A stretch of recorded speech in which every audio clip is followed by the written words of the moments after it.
ကိုလုံးသမျှတွေဟာနောက်ဘဝပါသွားဖို့ဆိုတာဘယ်နေရာမှာရှိနေတာတော့မေးကြည့်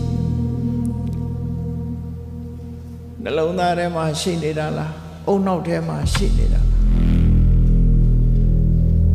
အုံနောက်ဆိုတာပြက်ချင်ပြက်သွားတာပဲလေနှလုံးသားဆိုတာလည်းခွဲစိတ်ကူးသားရတာမျိုးတွေရှိတယ်သိရင်အုံနောက်ကလည်းလုံးမလုံးတော့နှလုံးကလည်းလုံးမလုံးတော့အဲ့ဒီအုံနောက်နဲ့နှလုံးကလည်းသိရင်မိတကြိုတဲ့ထဲပါမသွားဘူးလားဒါပြင်ကံတရားတွေများပါသွားမလားအုံနောက်ထဲမှာနှလုံးသားထဲမှာပါသွားမလားအဲ့ပါသွားရင်တော့အေးတာပေါ့နော်တပွားတယ်မြတ်စွာဘုရားကတင်ညိတတတကံဟောတိကိုလို့ထာကိုထဲမှာကိုပုံရိပ်တွေကိုရသွားတယ်ဘယ်မှာဒီပုံရိပ်တွေကထင်သွားတော့ဆိုကုသိုလ်အကုသိုလ်ကံရဲ့ပုံရိပ်တွေစိတ်အစဉ်မှာဖြစ်သွားတာ mental process လို့ခေါ်တယ်စိတ်အစဉ်နဲ့နော်စိတ်ရဲ့ဖြစ်စဉ်ကြီးတွေမှာဒီအေယဝရီမြေကြီးစီးဆင်းနေတဲ့အချိန်မှာမြေကြီးကစီးနေမပြတ်စီးနေအဲ့ဒါလိုပဲကိုယ့်ရဲ့ရင်ထဲမှာစိတ်အစဉ်ကြီးမပြတ်ရှိအဲ့ဒီမပြတ်တဲ့စိတ်အစဉ်ထဲမှာပုံရိပ်တွေပါသွားတယ်အဲ့ပုံရိပ်တွေဘယ်လိုလုပ်လိုက်ပြီးတော့ဖြတ်လို့ရညာနိုင်မရနိုင်ဘူး CCTV နဲ့ဟာတော့ဖြုတ်ပြီးတော့ဖြောင်းလို့ရသေးတယ်ရင်ထဲဟာတော့ဖြောင်းလို့မရဘူးဒါမှပဲအဲ့တော့ဒီဘဝထင်တဲ့ပုံရိပ်တွေဟာ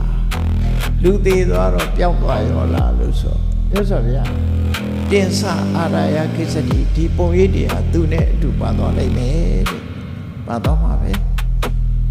တင်္ဆတအနုကံဟောတိဒါတွေကနောက်ကဘဝတန်တဲ့အဆက်ဆက်မှာပါသွားပြီအရေးပမာလိုက်နေမှာဖြစ်တယ်ဒါကြောင့်မို့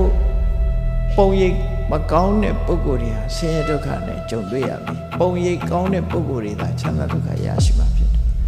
ဒီပုံရိပ်တွေကြည့်ပြီးတော့ဘဝမှာအကျိုးပေးမှုတွေဖြစ်တယ်ဒါကိုပဲမြတ်စွာဘုရားကရှံကမံဂရိတန္တိကလျာဏဝပပကံဝတတ္တကမ္မတာဒါဒါပွေတန္တိဒါကိုဟောတာနော်ကောင်းတာလုပ်လို့မကောင်းတာလုပ်လို့ဆိုလုပ်တဲ့များကုသိုလ်ကံအကုသိုလ်ကံတို့ရဲ့အမွေကိုလုပ်သူခံရမယ်ဆိုတာအဲ့ဒါကံကံအကျိုးလက်ခံတယ်ဆိုရင်မြတ်စွာဘုရားဆုံးပါတယ်အဲ့လိုလက်ခံထားတဲ့ကမ္မတက္ကတာသမာဓိဋ္ဌိအမြင်ရှိမှဘုဒ္ဓဘာသာဆိုဖြစ်နိုင်တယ်ကမ္မတက္ကတာသမာဓိဋ္ဌိအမြင်မရှိရင်ဘုရားဘာသာမဖြစ်ဘူး